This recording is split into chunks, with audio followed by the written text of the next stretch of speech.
My name is Shannon Taylor. I'm the executive director of The Conversation, and with me today is none other than the host of Let Them Talk, and that's the gentleman to my left. No coincidence. It's Mr. Paul DeRienzo, producer, Let Them Talk, Tuesdays, 8 o'clock on this very channel. Wait a half an hour, you'll see us again. Manhattan Neighborhood Network, and it's on mnn.org. You should know that if you are paying any attention to what you're looking at. It's channel... That's asking a lot. 56 Time Warner, 83 and 34. And my father, Michael Taylor, to my right, and to his right is Paul DeRienzo Sr., and that is your esteemed father. Yeah, absolutely. So we have quite a show because what we have today are two esteemed programmers on this program, on this channel, and their fathers, the people who influenced them to be the programmers that they are. Wow. That's pretty amazing, right? You don't have that too often. So we have two generations of Taylors and DeRienzos here, and we're going to be not only here for a half an hour, but we're going to come back at 8 o'clock and let them talk and continue the conversation, right? And where do we want to start? Do we want to talk about we were having so much fun at dinner. We had lunch before we came, and we were talking about... And Yonkers. Yonkers, right. About history. About, like, all the wonderful things our fathers have done that were, greater, because they lived in greater times, in a way. How about growing up in Brooklyn? That's a great one right there. Right. I worked in Brooklyn. So let's go. Dad, you grew up in Brooklyn, right? Right. In the neighborhood known, it's sort of on the edge of two neighborhoods. Fort Greene. Fort Greene officially is where you were. Yes. Yeah, on Adelphi Street. Adelphi Street, Fort Greene. Right near the Navy Yard, right near the park. Okay. Okay. And Mike Taylor, where did you grow up? I grew up in Belgium, Brussels, and then in France, and then in Israel. Okay, so there you go. And Dad, of course, your parents, my grandparents, esteemed grandparents, they grew up and were born in Italy, right? Indeed. As well, right? And so that's interesting, right? In and around the city right. of Naples. Right, right. And my mother in particular, I remember visiting the place of her birth. It is no question in my mind one of the most beautiful spots in the world. It's on the coast of the Tyrrhenian Sea, in Conca di Marini, which is, let's see, that would be west of the city of Naples, and somewhat south. And I found it thrilling. And I came home with my wife, who was with me at the time, and I said, "Mama, why did you ever leave?" And she started to cry. She was so saddened at the recollection of all of that. And you're talking about Grandma, your mom, right? Yes. Yeah. My mother. And right. why she left? Yeah. Why did she leave? We had to. There was no opportunity for anything in Italy at that period. And it was a period of mass immigration from Italy. And naturally, most of those Italian people immigrated to New York City. And some, now it's my understanding that a branch of the DeRienzos moved to Venezuela or to somewhere in South America, right? Which is not uncommon. I mean, South America has a lot of Italian, German, and other immigrant I would think so. But that came later. That was later on, yeah. I'm talking about the period just after the First World War. Wow. All right.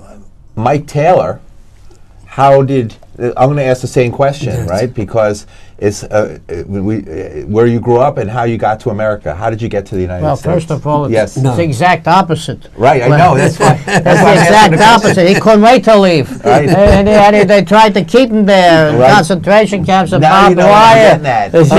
Whereas he went for economic opportunity, so did my father. But my father will tell you they wanted to keep him there and kill him. Right. They didn't want you to leave. I live in Brussels, Belgium. In 1940, the German they attacked us without knowing. And we didn't know. Surprise attack. Surprise attack. Yeah. And it was a Sunday morning, beautiful day, and we hear bombs. Right, we didn't know what it's for. So 5 minutes later, we went down in the cellar to not to get caught on the bombing. And we had a couple. The German advanced very rapidly, and we had 2-3 days to escape. So we walked to the train station, not far from our house, and we took the train to go to France. That's supposed to be the safe place to go? Yeah, and they took us to the southern France, all the way down near Toulouse. And from Toulouse, we went to, because when the Germans took over the whole France, the French police took us to the concentration camps in the Rivesaltes, where the Spanish people lived there. And we were there for 2 years, very strongly. Some people died. In 1942, they said we have to go to Germany for work. And I knew that's not for me. And I escaped. And I left my parents and my sister, 17, behind me, alone with somebody else. And I escaped and joined the French resistance, Jewish resistance, Marca Haguenau. And we blew up a German train. Oh, how sounds like fun! Yeah, we blew up a German 44. We blew up a German train. This was to help the Normandy invasion, right? And I want to ask you this question because this movie, I haven't seen it yet, but The Monuments Men, about these American soldiers who went to try and recover the art that had been stolen by the Nazis during the occupation in France. Right. Is that accurate? Did that really happen? Accurate, yeah. And you were there, right? No, I didn't see it, but this was in another place. And the French resistance, they fought for the recovery of the art. Recover the art. But so you're part of the resistance. So just for folks who are watching this, if you see that movie, here's the real thing, and not an actor playing it, right? But understand what we're talking about. This country, America, and England, and all other nations that pride themselves on art, did not care to rescue people. They did not care to rescue the 6 million Jews who they knew were being destroyed every day. They did not care to rescue the 6 million other civilians, whether from Poland or Hungary, even up to the end of the war, till the Raoul Wallenberg Committee. They were more interested in rescuing the art. And they sent in hundreds of people to all over the country at the risk of their lives to rescue art, to rescue works of art. There's 200,000 still missing.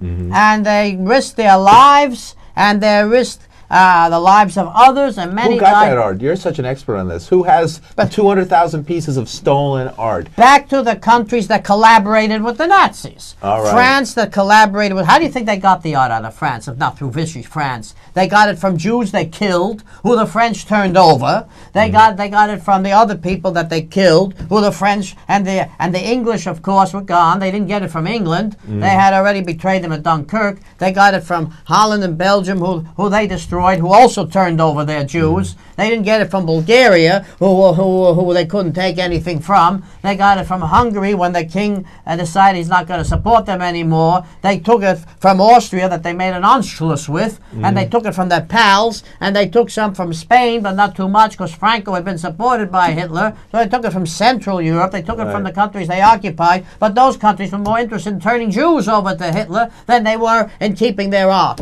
Interesting point of history. So let's move. That's interesting. We're going to come back to that because that's fascinating. So America knew Roosevelt knew what was going on with the Jews. He knew what was going on with the resistance. They got almost no help. They gave their help to the American Armed Forces. My father became in the U.S. First Army. They helped the U.S. First Army come to southern France. They helped the liberation of the towns before they came there. They stopped the anti-aircraft cannon and the tanks. They received the paratroopers. They then enlisted in the U.S. First Army, who went on to liberate Dachau when they had nothing else to do. Here's the guy who knows what he's talking about. All right, on that, I want to come back to that, but I want to hear from the guys who are really there. We have the expertise of the people who read all the books about it, but here are the folks who saw it, right? Dad, you were a little young for the combat part of it, thankfully, but you were just the right age to work at the Brooklyn Navy Yard, and there's a number of stories you've told me. One of the interesting stories is, and I looked it up after you told me because I never heard of it, the Ben Franklin, which was an aircraft carrier that was heavily damaged and they brought it, they had no other place to fix it, so they brought it there was kamikaze planes that hit it, and they brought it back to New York, which is a little unusual. They brought it usually on the West Coast. I think they brought it back to where it was made. I see. Where it was built. What type of ship was it? It was a aircraft carrier. An it was aircraft a smaller carrier. aircraft carrier than by comparison. It was moving on its own power when it came. They had fixed it somewhat. Well, when it got to the Navy Yard, it was tugged. Towed in. Towed in by tugboats. And what did you feel? I mean, it was the middle of the war. It was Brooklyn. I mean, one of the highest numbers of people who ever volunteered or were drafted into the American Army to fight was from Brooklyn and Manhattan as well. Coincidentally, I was working there during my school years, and I was out at lunchtime when they brought it in, and the thought that comes into your mind is you're arrested by the sight. And what does the sight describe it? What did you? Well, it's who's still on board. Mm-hmm. What is still on board? Who are the people? Who are the soldiers, the sailors that were killed as a result? Mm-hmm. And it was something like 700-800 soldiers were killed on that ship. And I suspect there were still people there. And then they were towing it into the dry dock. And it was a moment when everybody kind of stopped what they were doing, faced the image in front of them, until they moved it into its final rest, to the dock where they worked on it. So, how did you feel? You felt extremely sad. You were overwhelmed by the thought that people... Did it motivate you and the other folks who worked there? You didn't need to be motivated by that. Tell me why. You were motivated by your own inspirations and feelings towards the... we had friends on the street that we lived next to. One died on the shores of Iwo Jima. That was a Marine. One died on the shores of Anzio. He was a soldier. So we lived through that proximity to those events in those days, and it was extremely sad, and it's tough to reflect upon because they were your friends. So does that put it in some perspective for you? I was hoping you would take it and tell me a little bit about the type of work you did there during those years. All right, let's get off of the war aspect. No, I wanted to find out. Good, go ahead. What did you think when you found out that IBM, ITT, Ford Motor Company, and all the major U.S. companies of this country bolstered Germany when Hitler began, armed Germany, this country, England, France, allowed them to occupy the Rhineland, the Sudetenland, take most of Czechoslovakia's highland, decide in advance that the Munich Olympics was something they should participate in, and continue to arm Germany and make it industrial through the war while your friends and our soldiers were getting killed. This country's corporations and munitions and that kept Germany going. When we all find out about that, how do you react? Quite honestly, I never gave it a thought. Now, what do you think? Give it a After thought listening to your perception of what happened and your recollection of things, I must admit that at that age, I wasn't as deeply involved in the politics of the situation as I would be now, and reflecting upon it. So yeah, I understand where you're coming from, and you have a very reason to feel in just the way you say it towards the actions and the reactions of the companies that were involved. So it's nothing to be proud of, and but that still didn't change the situation, the feelings towards the people that were literally involved in the combat. Your father can talk to it by directly. He was there. He was put through all of these horrible treatment that he talks about. I was still not of age, frankly, to enter the Army. The war was over by the time I reached the draftable age. And I can only think of two close friends that died in the war in the prime of life. Handsome young men. The rest was as a young man listening to the events and being struck by them. Now,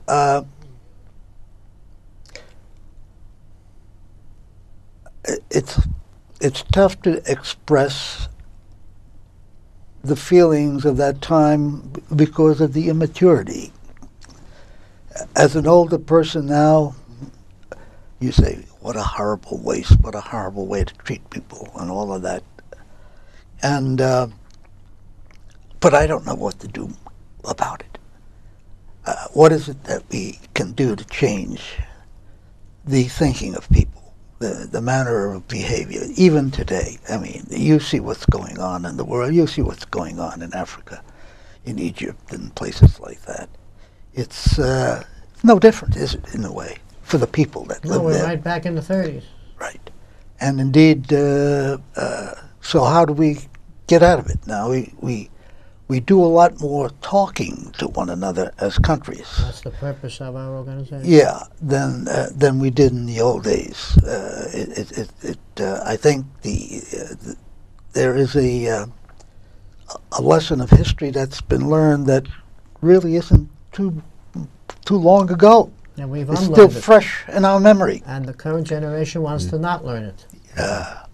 Dad, you lost everybody, yes? I lost my parents and my sister Sarah, age 17 years old, in And concentration. there was no one to save them. Nobody. The countries did not open their doors. They closed them shut. I saw thousands of Jews going straight to the camp.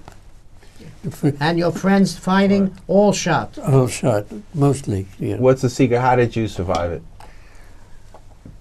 How I survived? Well, because I know they would taken me, I'd be dead, and this gave me the courage to jump around, to escape, and be in resistance, and taking the German prisoners, especially an officer who was a terminated, he's an executioner, and I told him, you know who we are? He said, yeah, partisan. I say, no, we are stronger than that. I am a Jew. And he had a little valise. He dropped on the floor. And then I said again, you know, you'll be encircled by the Jews only. And I didn't have to kill him. He just... He made the point. Right. You made your point, right? Right. So that's I could do. Before Right. that, I killed German. Before that, Uh-huh. we were fighting a whole night. In the morning, they Yeah. gave it up. And then I was talking to the prisoners like that. Especially there a guy who looks like almost like Hitler with a mustache. Oh no! Oh yeah. Oh no! On a funny note, And I tell you have a lot of. It's easier to say. I can recognize today if I see him. Have you saw him? Wow, that's like, oh my God. on a funny note, Buster Keaton came in those days, popular in those days, from the Italian school of more physical comedy, and Charlie Chaplin came from the French school of a more dancing, a more emotive, gesticulating kind of comedy, and they respected each other, two different schools. But Hitler modeled his mustache directly after Charlie Chaplin's character. I thought it was the other way around. No. No, Hitler admired a guy that popular from the folk, from the people. Right. The fact he was Jewish was irrelevant. And he took the mustache of Charlie Chaplin, and Charlie Chaplin hated him from that day for taking his mustache, and so he did The Great Dictator. And everybody boycotted him, especially Jewish producers. They said, oh my God, because the Hollywood moguls got 10% of their finances from the European market from Germany. And it's just being brought out by noted authors that Hollywood never said a bad word about Germany, and except for Warner Brothers, throughout the 30s. Who do you think owned the movie theaters in Germany before the war? Germany. The Goebbels. No, before those people. Before those they people? stole it from the Jewish owners, people who owned Yeah, it. Mostly yes, Jewish. but all the Jewish actors and a friend of mine's family was one of the biggest chains, and they had everything taken, and In only two of them survived. 1938, Yeah, were a big pogrom against the Jews. They knocked out about 120,000 Jewish business, small business, big business. Kristallnacht. Kristallnacht. It was called Kristallnacht. And they just had the and they just sent it to concentration camps. Right. After that. And America did nothing. They did And nothing. England did nothing. And France did nothing. at that time. And- That's when something could have been done, right? And everything Well, sort what of can we was learn? What can we talk about? What can we learn from that now? Because when I heard Hitler say that he's going to terminate the Jews in Europe, I knew that it's taken on my life also. Because He meant you. You so said I it. consider it Right. very strict, Mhm. where I spoke. But most of the people thought it was a joke. Mhm. We never heard in the history to finish up a race. Right. Now, Dad, you were back. Let's go back to the Brooklyn Navy Yard, where you were working, trying to build the ships, right, that were going out, that eventually did liberate folks in Europe and In between school sessions. in between school sessions, right? And I love that story you tell. It's fascinating to me. I can't hear it enough about how you went about checking welds to make sure, and checking machines to make sure they were properly repaired by x-raying them. How did you do that? Tell that story again. Well, specifically in what respect, though? How you were going down, how you were holding it in the metal box with the pill, and that whole story. All right, yeah, all right. Well, when you're As a quick performing, background, yeah. you had designed and built with the crew there a giant model of the battleship Iowa. Wait a while. Right. That's a another different story. Yeah. All right. You're talking about the story is that here we are with a ship that's being built, or a ship that's come in off the battle and has been damaged, and then it's being repaired. And after the welds of the various components, piping and structures, elements are restored, they have to be checked for soundness. So we would use radiography, in that you would have a pill that was comprised of radium and other high radioactive sources that we used to check the X-rays, not with a machine, but with the gamma rays from the pill. So instead of a fancy soundness, machine, did we press it you was it done? All right. So in the lab, we worked working in the materials lab, the engineering staff of the Navy Yard.